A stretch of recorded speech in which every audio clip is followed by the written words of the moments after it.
border wall to stop illegal immigration. I would build a great wall, and nobody builds walls better than me, believe me. I'm going to stop illegal immigration and drugs coming into our country, and yes, we will build the wall. We can spend the whole show playing those clips. It was the one thing Donald Trump was perfectly clear about as he campaigned for president. If elected, he would build a border wall on our southern border. On the strength of that promise, above all other promises, he beat 16 other Republican candidates, upset Hillary Clinton, and the Republican Party unexpectedly kept both houses of Congress. Where's the wall, by the way? Senate Majority Leader Mitch McConnell's position is, thanks for the votes, the wall, maybe later. Is the funding of the border wall going to wait until after the midterm elections? Probably, and that's something we do have a disagreement on. And so Homeland Security won't get funded before the midterm? Probably not. Yeah, probably not, because there's a disagreement. But there's some consensus, too, on the Republican side. Republicans have been able to pursue tons of other priorities.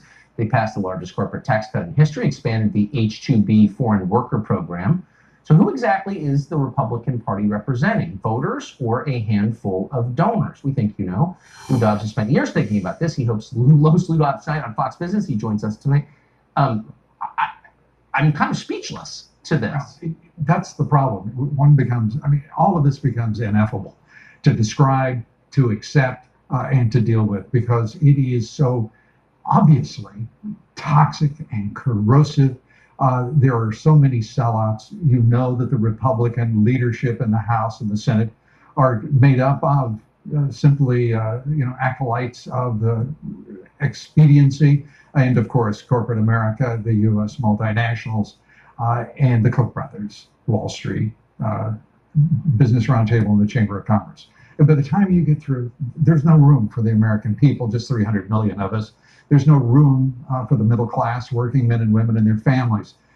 That's why President Trump got elected. The American people sense the inordinate power and corruption of the establishment, and that's why this anti-establishment president was elected. But they're proving the point. So a lot of people voted for Trump because they thought, this isn't a democracy, it's an oligarchy, stop lying to me. Mm-hmm. And now they're proving that it's true. I mean, in a democracy, you would look and say, what's the thing that voters voted for in the last election? Let's try and do it. They're not even trying. Yeah, they're not trying, and they're doing it rather snootily, I think, as well. I mean, probably not. Dismissive, superior, and oh, by the way, don't even pretend that you belong in the same room as me. Oh, unwashed, says Mitch McConnell. And Paul Ryan, he's talking about a better way agenda to compete, when in fact what they're both saying is we're going to do exactly what Charles Koch says. We're going to keep open borders. We're going to bring across as many illegal immigrants as possible. The middle class be damned. The working men and women in this country be damned. America be damned. They're not going, even though they've styled it as such, going against Trump. They're going against this country and our most precious values and all that has made us great. And that's our middle class. So why would people, I mean, apart from the fact the Democratic Party has actually gone off the deep end and is right. dangerous, leaving that aside, why would anybody vote for Republicans right now? Right now, there's only one reason. His name's Donald J. Trump. He's the man who won the election. He is the reason the Republicans retained the House and the Senate, and there is no other explanation. And these fools leaving the House and the Senate, Tucker, they really have decided that they can do this without Donald Trump. They don't have to affix themselves to the Trump agenda. They don't have to talk about deregulation. They don't have to look at all that he's achieved.